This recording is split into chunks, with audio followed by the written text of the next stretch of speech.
બનાસકાંઠા જિલ્લા અને પાટણ જિલ્લાને જોડતો મુખ્ય રોડ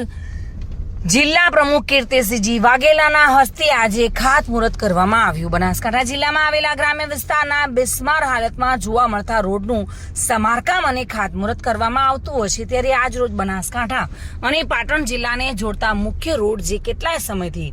બિસ્માર જોવા મળતો હતો તે રોડનું ખાતમુહૂર્ત કરવામાં આવ્યું હતું, જેમાં લોકો જે લાંબા સમયથી જેની રાહ જોઈ રહ્યા હતા તે રોડનું આજે જ ખાતમુહૂર્ત થયું હતું। વાહન ચાલકો સહિત રાહદારીઓમાં ખુશીનો માહોલ જોવા મળ્યો હતો, જેમાં બીજેપી પાર્ટીના ભાજપના જિલ્લા પ્રમુખ કીર્તિસિંહજી વાઘેલાના હસ્તે 3 કિલોમીટર લાંબા રોડનું ખાતમુહૂર્ત કરવામાં આવ્યું હતું। ખાતમુહૂર્ત પ્રસંગે સદરપુર ગામના સરપંચ વનરાજસિંહ સોલંકી, ઈશ્વરભાઈ લોઢા, છત્રાલાના લાલસિંહ ઝાબડિયાના સરપંચ, પંચસિંહ સોલંકી ભીલડીના સરપંચ અને ભાજપના પ્રમુખ સહિત સ્થાનિક લોકો આ ખાતમુહૂર્ત પ્રસંગે ખાસ ઉપસ્થિત રહ્યા હતા અને કાર્યક્રમને સફળ બનાવ્યો હતો। સદરપુર મુકામે આ વિસ્તારના સૌ સન્માનીય આગેવાનશ્રીઓ, સરપંચશ્રી અને પદાધિકારીઓની ઉપસ્થિતિમાં બંને રસ્તાના ખાતમુહૂર્તનું કામ કરવામાં આવ્યું। આ પ્રસંગે ગ્રામજનોને શુભકામના પાઠવું છું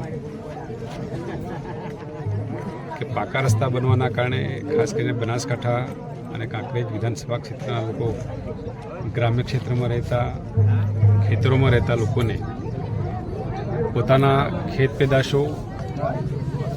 તેમજ પશુપાલકના સાથે સંકળાયેલા હોય એ સમયસર પોતાનું ઉત્પાદન થયેલો ખેત ઉત્પાદનનો માલ હોય, દૂધ વ્યવસાય સાથે સંકળાયેલા હોય કે ફળ શાકભાજીના વ્યવસાય સાથે સંકળાયેલા લોકો એ સમયસર બજારમાં પહોંચી શકે, જેના કારણે એમને યોગ્ય ભાવ મળી શકે। મતલબ કે દેશના પ્રધાનમંત્રી આદરણીય શ્રી નરેન્દ્રભાઈ મોદી સાહેબ દેશના ખેડૂતોની આવક બમણી કરવા માટે, દેશના ખેડૂતોને સુખીને સમૃદ્ધ બનાવવા માટે પાયાની જરૂરિયાતો રસ્તા, પાણી, વીજળી અને કૃષિ અને પશુપાલન ક્ષેત્રની અંદર એમને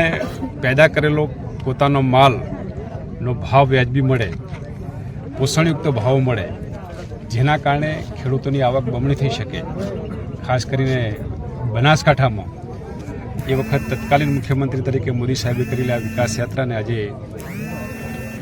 વર્તમાનમાં આદરણીય શ્રી ભૂપેન્દ્રભાઈ પટેલ સાહેબની સરકાર દ્વારા આ વિકાસ યાત્રા આગળ વધી રહી છે અને ભારતનું ગામડું, ગુજરાતનું ગામડું અને ગામડાના ખેડૂતો અને પશુપાલકો સુખાકારી તરફ આગળ વધી રહ્યા છે। આ પ્રસંગે હું આ વિસ્તારના ખેડૂતો અને પશુપાલકોને ખૂબ ખૂબ શુભકામનાઓ આપું છું કે ભારત માતા કી જય। Reena Parmar, today news, Gujarati.